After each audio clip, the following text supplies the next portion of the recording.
Yes, the civilizing force of the British Empire. He was what was called a forward imperialist in his early political career. He wanted to extend the bounds of empire, but he wanted to extend the bounds of empire to make the life better of people who might otherwise have been under the yoke of Tsarist Russia, for instance. There's great competition uh, in what is Afghanistan nowadays. And the competition was with regimes who would be much less tolerant to the subject races. So he wasn't there just to extend the range of the British Empire.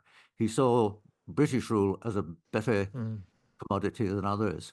Winston Churchill is a revered British hero, but to this day he is the imperious villain for many Indians, often held personally responsible for the Bengal famine and for frustrating India's struggle for independence by a decade. You may remember protesters spray painting the words "is a racist" under Winston Churchill's name on his statue in Parliament Square in Westminster back in 2020. Well, the historian Walter Reid has written about both India and Churchill before, and in his latest book, Fighting Retreat, he asks, why was Churchill so vindictive towards India and Indians? Walter Reid, welcome to Times Radio.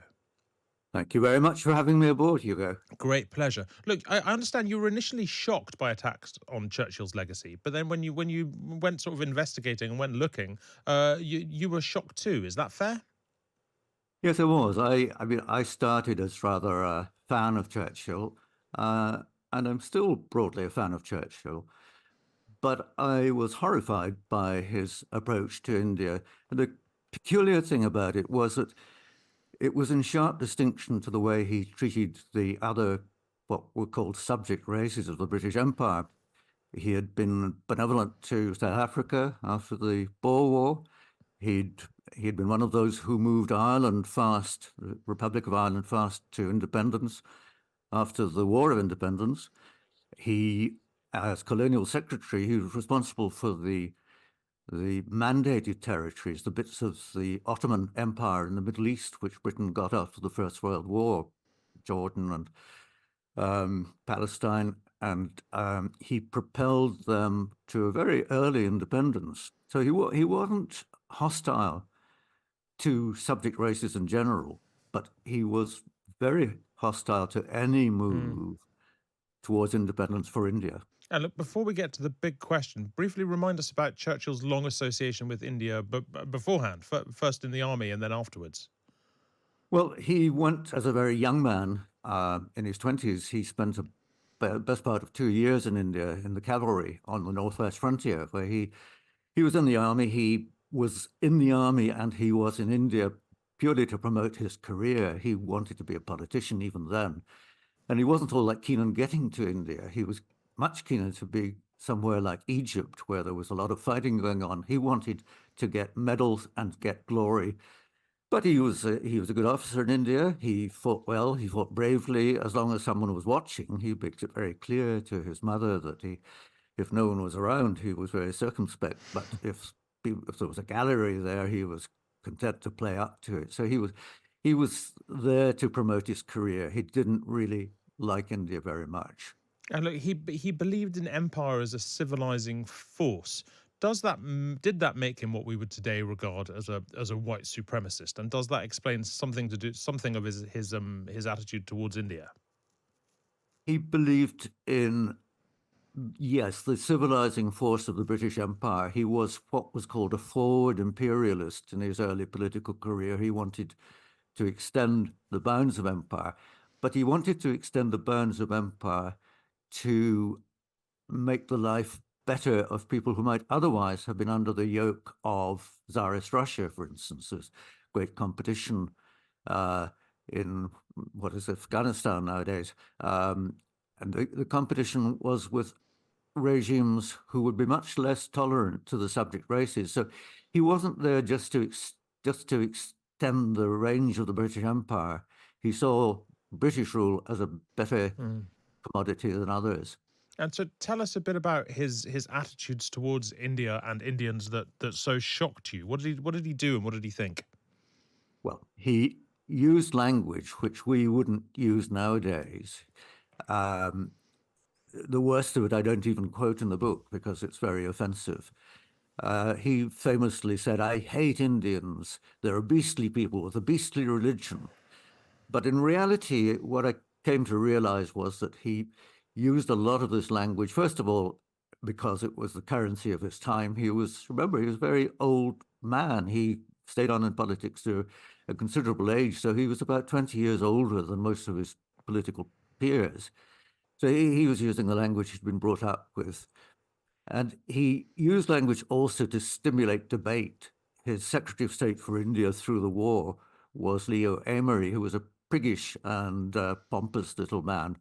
And Churchill liked to stir him up by using language that he wouldn't have used if he had been weighing his words with care. Mm. But the India for him and the difference between India and the other parts of the empire was that India made the empire. It was only when Victoria became the Empress of India in 1857 that we really had an empire. People had talked about empire before, but there wasn't technically an empire till we had India. And without India, we were no longer an empire. I don't know if you've got a lot of Belgian listeners, but he said, without India, we'd be no better than Belgium. Really a terrible thought for him. Look, he's particularly vilified in India and indeed outside India over the Bengal famine. How was he responsible there? How responsible could one man be for such a huge disaster? Well, Hugo, that's a very good point. It wasn't a man-made disaster. It was a natural disaster. It was exacerbated by human intervention, but not really the intervention of Churchill or even Britain. There was a lot of hoarding, profiteering in Bengal. There were Bengali officials and Bengali politicians who didn't deal with the situation as well as they might have done. What Churchill did, again, was to use awful language in debates in the cabinet. The question really was where Britain should send food reserves to. Should it be to India? Should it be to the parts of the empire in which the war was being fought more vigorously? So he famously said, better to let already starving Bengalis do without the food than deprive sturdy Greeks who are fighting for their independence. I don't think that meant an awful lot. He was prime minister, and okay, the buck stops with him. But the minister for supply was a man called Lord Leathers, who clearly saw that the food supplies that Britain could lay her hands on had to go to the critical bits where the fighting was taking place. If Britain lost the war, then India would have starved much more severely than she did under British rule. So Churchill, in fact, did quite a lot to try to alleviate the problem. He managed to appeal to Australia and Canada to send food supplies to India. And he asked Roosevelt, the American president, who was the great champion of India, always complaining to Churchill about British rule in India. He asked Roosevelt to send some of America's vast grain supplies, and Roosevelt said, "No, I'm very sorry for these people. I would love to help, but there are more pressing war needs." And look, briefly, before I let you go, how much should his actions in India and his attitude towards India taint his legacy generally, especially sort of bearing in mind also, of course, his role as our prime minister during World War II? Where should we come down on this in the end? I think you've got to see Churchill as a three-dimensional character. There people who love hero worship who want to see him in two dimensions.